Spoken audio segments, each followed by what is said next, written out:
Hey Mayank, congratulations on your ISB Admit and obviously subsequently that came from your 700 GMAT score. How are you feeling right now? Thank you so much, DJ. I mean, it is overwhelming, definitely. I was not expecting that ISB would be converted at a 700 because that's like an average score that is there. But then, obviously, because of the profile and the interview experience, I feel like yeah, it's something that is achievable, and I'm pretty happy about it. And that was the one college that I shortlisted for myself. That definitely ISB is happening if it's happening in India. So I'm pretty glad that yeah, I could make it happen. Yeah, and all of this could happen because of your 700 score. That was kind of a qualifier, right? A lot of students think that 700 is not enough, and maybe I need like a 750 for ISB. That's not true. We're going to talk about how you build your application stuff in the second part of the interview, but let's first discuss how did you get to 700? Right. So essentially, I believe that I started studying half-heartedly, I would say, from August 2020. That is when I purchased. So I had purchased the e-GMAT platform a little beforehand, but then I was into my startup as well that time, and which is why I was not able to dedicate that much of time. From Hmm. September onwards, I was pretty serious about it, and September, October, and November, these three were my months where I absolutely put in 100% of whatever I could in the preparation. I used the e-GMAT portals in terms of getting the modules right and then the testing series right and taking the mocks right. And I also took the official GMAT mock, which is when I took my attempt on 16th of December when I got the 700 score at my first attempt. I was pretty skeptical that should I go ahead with this score itself, but then I found that it's okay. Whatever you score at ISB, at least it is pretty skeptical if you can get or you cannot get, right? And which is when I said that it's better to try it out and see what happens next. I mean, you might get a call, so probably you were just lucky enough. Makes sense.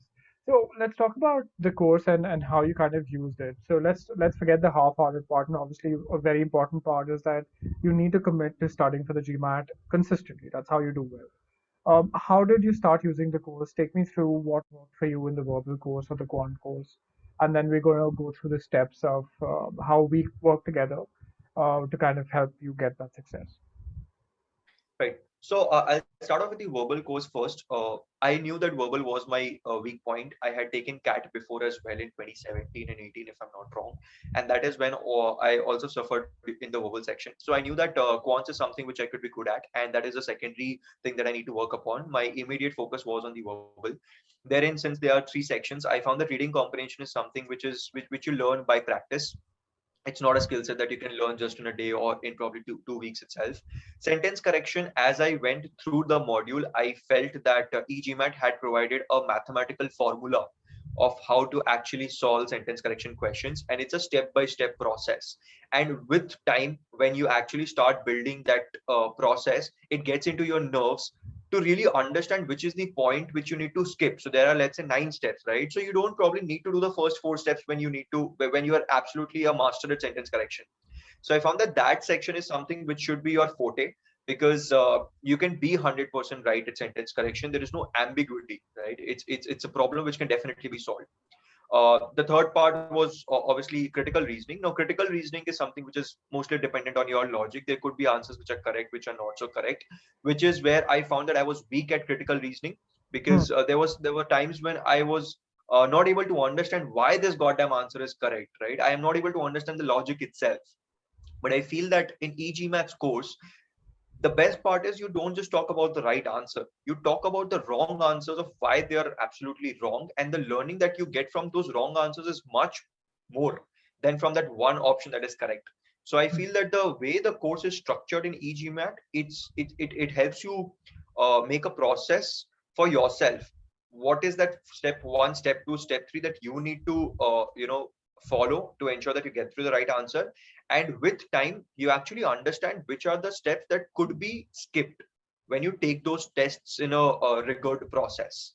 So that was in terms of preparation of the modules. Secondly, what I felt was the flexibility in terms of taking tests. So it's not just a sectional or a mock that you are taking. You can customize it as per your requirement.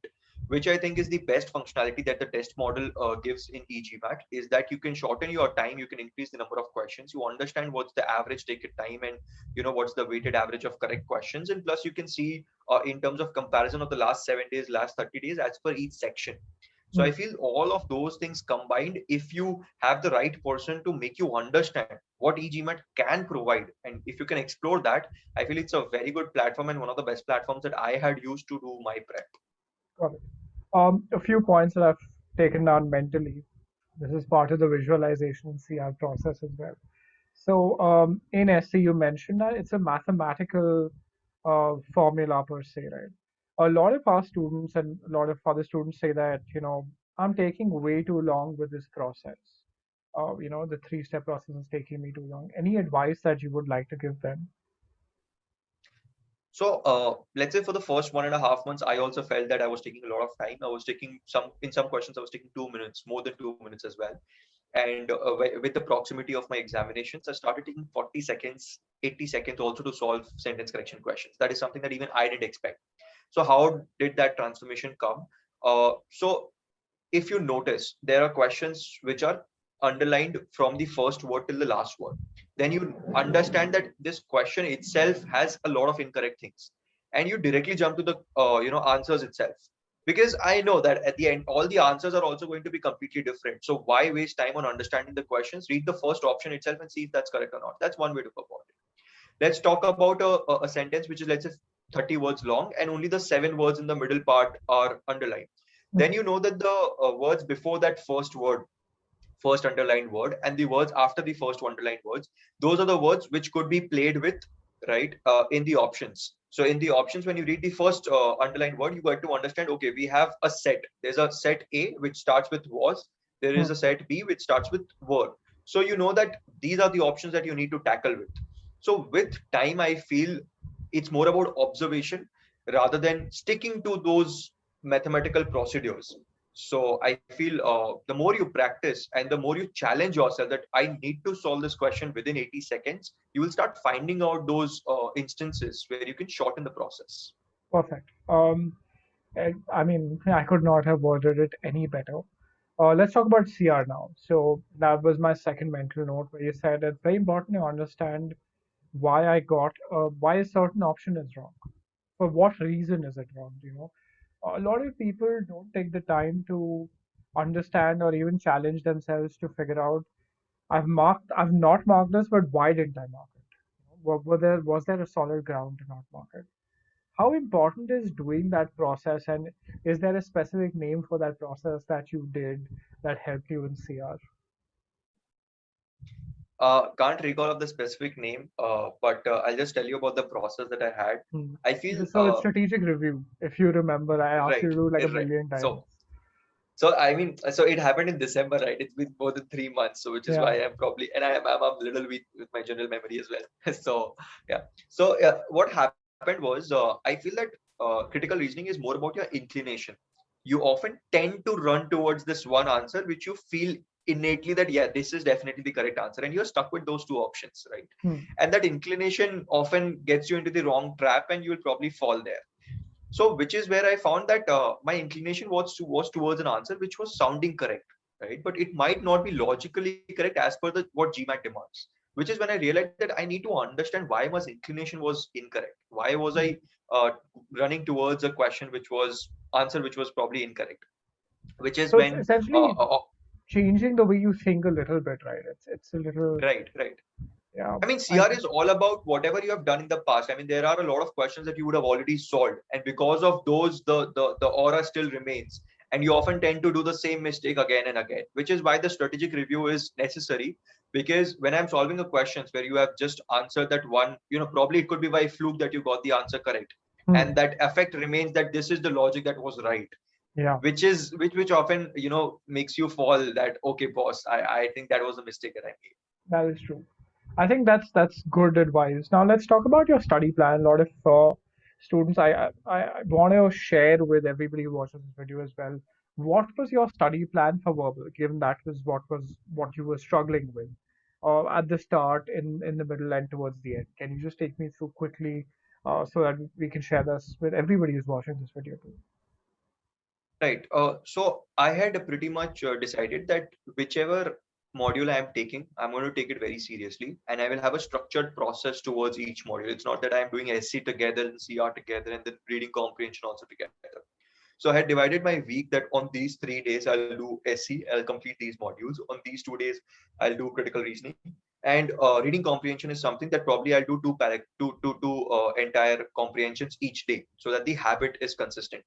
Hmm. When I started off with sentence correction and critical reasoning, my first target was within the first 30 to 45 days, I want to complete the entire module of e-GMAT. I mean, the study material that's available there.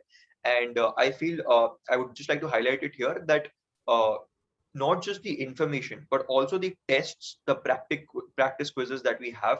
These really help you strengthen the concepts and the frameworks that you are understanding. Yeah. So my first target was within 45 days, I want to complete the entire module that I have. Then I utilized the test series that we had. So I had both the Scholararium and the OG as well. So initially, I started off with OG because I saw that customization was more possible on the Scholararium part. So let's just brush up the concepts with the OG first and see what kind of questions GMAT generally throws.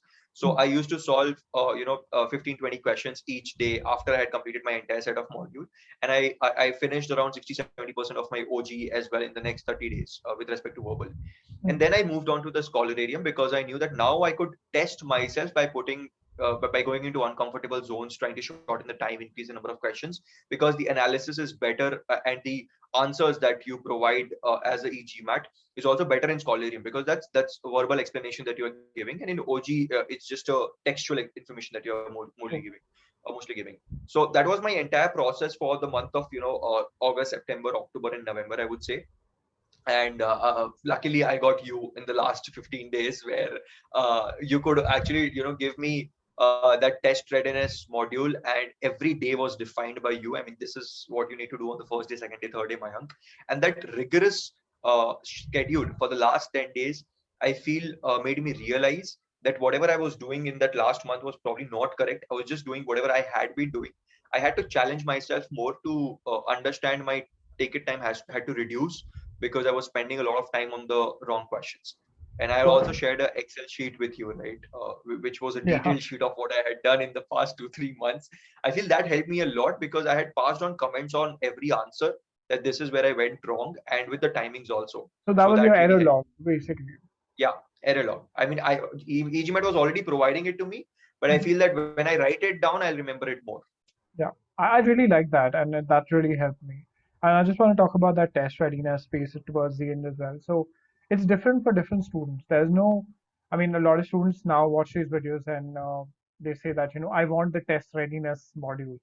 Uh, it's made custom. It's made for each individual. It's made scaled up to your strengths and weaknesses, and it's like a stress test to basically understand how we can get you to score well. So yeah, eventually you did end up scoring 700. Now, the next step was to figure out that is 700 enough. Now I want to do a quick 5 to 10 minutes on this part as well, because this is fantastic. It's brilliant. The fact that you've cracked ISB at this score as well. How did you go about building your application? How did you go about preparing for the interview to kind of get into ISB? Right. So I knew that 700 was a score which was on the line, right? It was not really giving me a guarantee of an admission. So I knew that my application is something which is going to pull me towards ISB. So before even starting my application off, I just went through all the questions that were there, the essays that were there. And I first of all targeted a few alumni and a few current students whom I wanted to speak to. That was, what are your highlights about the application? Like, if you were a panelist, what are you looking at? Because I understood from a few people that the application is also screened by a few students. So understanding their perspectives on the application was pretty important for me, plus the professor and the dean as well, right? So the first part was talking to a few people, understanding what is it that they're looking at from my application, which is when I figured out what should be my highlight points in my essays, what should be my highlight points in my work experience, because those are the two most important things: the work experience that you have and the essays, which shows your potential and where you want to go. So Hmm. in terms of work experience, I knew that I had a startup background, and nowadays B school have this certain favoritism towards startup background, which is actually credible, right? It has Especially to be ISB. credible. especially ISBs, Yeah. because they kind of there's an entrepreneur coming out every year from the ISB cohort, and Yes. I mean, the Uncle Varek was basically their brand ambassador. So, Yeah. Yeah, so ISB has this thing, and plus ISB also looks at diversity because it's a batch of 900 people. So they know that at least 10-20% of people have to come from the startup background to bring that experience. So I felt that I had this. So that was the most, I would say, important positive point that I had, that I was coming from a startup background, and that too from the industry of interiors and architecture, which is again a niche industry. true. So where I could highlight that, okay, my contribution in the real estate sector is going to be very different from whatever other students could provide you, right? Which is what my point was. In terms of my work experience, I had showed them that there is a lot of things that I have done in my startup, and I have actually worn multiple hats in the last 3 years. So I wanted to highlight that. Plus, I wanted with them to understand that I have failed quite a few times in my startup as well, which is also something that is lucrative for them. True. So in terms of work experience, that is what I highlighted. In terms of my essays, uh, I think the main part about essays is that people often tend to use flowery words and build a storyline and do all sorts of things to probably feel that other person would be more interested if I'm coming up with a very different story in a very unique way, and it's probably that they are reading it for the first time, they would really be attracted towards it, but actually they are reading more than 100 essays a day, right? So for you, it is very important to be to the point, direct on the face, that this is what I want from ISB, this is what I have, I want you to place me at this position after I get through, and this is how I want to contribute. These are the 4 points that ISB actually requires. So with some guidance from the alumni, my goals essay was pretty simple, straightforward in the first paragraph, that I want to become a product manager, man. This is what my goal is. This is what my trajectory has been, and this is how I'm going to contribute at ISB. In terms of my leadership essay, also, like my first paragraph said that these are the 5 skills that I have. My most important skill is critical thinking. These are the 2 instances how I have used it, and this is how I want to use it at ISB. So being to the point is very important. Understanding what is your strong foot is very important. Talking to alumni, telling them your story, and actually understanding how you fit inside that cohort had you been a batchmate, and putting that forward in the essay is the key to getting into shortlisted for interview, I feel. Perfect. I think I'm going to use those tips for myself at some point too as well. No, but I basically use these things as well, and a lot of people think that it's very important to write, fancy stuff, and it's not. People at B school really need to understand or would want to know that do you think clearly? Do you think logically? Do you know what you want to do in life, or are you just randomly doing this because it Right. sounds good? That's one part. The other part is how did you prepare for the interview? Right. So I feel the challenge for me was to build a storyline about my trajectory, because I was coming from a commerce background who had attempted actuaries in his first year, got into a startup which is into interiors and architecture, now wants to do an MBA, that is management, and wants to become a product manager, right? So the trajectory is absolutely haywire, which is why, and I had done my family business stint also for 9 months in between, which is into textile manufacturing. True. So all the feedback that I got was, you need to really make a watertight story of why you did what you did and what do you want to do next. So my first, so I got my interview call on 13th of March, and I got my final admission letter on 22nd of March this year. Okay. Uh, when I got my interview call, uh, I had just 4 days to prepare myself. In those 4 days, I spoke to more than 12 alums and told them my story, and asked them to shoot me questions of what you could ask me as a panelist, So play the right? devil's Which is what, advocate, basically. yeah, play the devil's advocate. Yeah. So basically, whatever I answer, you just need to, probably throw another ball at me, that how is this correct? And you are not supposed to do that, or this is what is not expected of you. Hmm. So I made a set of questionnaire first, that these are the questions from my life history that they could ask, and I made a watertight story about it. These are the questions from my Blue Mason startup experience that they could ask, Hmm. and these are the answers that I need to tell them. And after that, I did 2 mock interviews with 2 alums, just not a formal interview like a setup of a virtual True. experience, but probably just a call interview where they are asking me questions, and I am confident about my story that I have. Hmm. And I try to show that I am not someone who is very technical. I am someone who understands human behavior. So I connected everything with my understanding of human psyche, because I'm into home interiors, which is where I understand human psyche more, which is Hmm. why I want to get the product management, because I want to build products that is something that consumers would love. True. So that is the trajectory that I had, and the best part is the panelists that they were interviewing me, who were interviewing me. So I was coming from a home interiors industry, wanted to become a product manager. The panelists were one person from urban housing, Hmm. second person was from real estate residential, and third person was a product manager at Adobe. So in the initial 5 minutes, I was scared that these guys are going to understand if I make one single wrong statement. But Hmm. at the end of it, I realized that they were actually able to understand the problems of our industry and were able to connect with me more, which turned out to be beneficial for me. Yeah. So I think that makes a lot of sense, and I think you missed out one crucial component there, and it's honesty. Honesty on your application and honesty on your interview. I think people like Right. this, people who have been in our shoes, their shoes, they can see through bullshit. It's very easy. Frankly, they've seen That is true. thousands of these And in applications. fact, what I got a feedback from the alums was that interview is going to be very conversational. It's not something where they are trying to grill you. So they just wanted to know what I have done in my life and whatever I have written, is it true or not? Right. So whatever statement that you make during your application process, keep in mind that during the interview, you are going to be asked about every single thing in the application. It could be the meaning of your name itself. So you should be Hmm. well versed with whatever you are writing. Makes sense. Makes absolute sense. So I think with that, again, congratulations on getting into ISB with your 800, 900 batchmates. We'll definitely stay in touch, and I wish you success. Thank you so much, man.